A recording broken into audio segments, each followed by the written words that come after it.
and we're going to go over the calves. For the calves, you can use the traditional 2.2 pound density foam roll. I like the black one pretty good sometimes as well.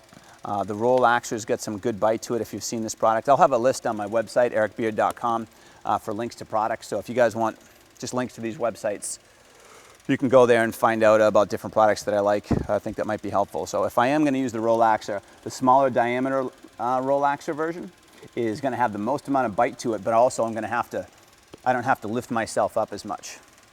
So I'm a little bit lazy, sure, that's fine. But I'm going to start with that slow, steady roll. And you've all seen this. This is probably not your first rodeo with myofascial release.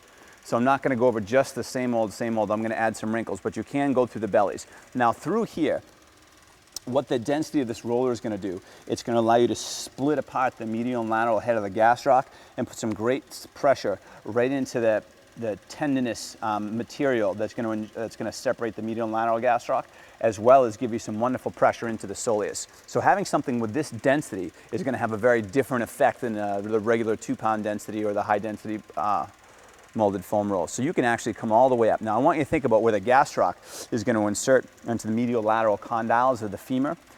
You typically don't want to cross the popliteal fossa because of the superficial nerves and arteries and veins, but there are times when you can address those aspects of the body at a slight angle, and you can actually get those insertion points into the condyles. That can be a very juicy area in there. Be careful not to go directly into that popliteal fossa, but if you're comfortable with your anatomy, you understand the shapes of the condyles, you can get some pressure in there. And if you're concerned about that, use one of the softer objects, like one of these therapy balls, and you can have a similar effect as well. And you can squish down on there, you're not going to have a negative consequence to any superficial nerves, arteries, or veins.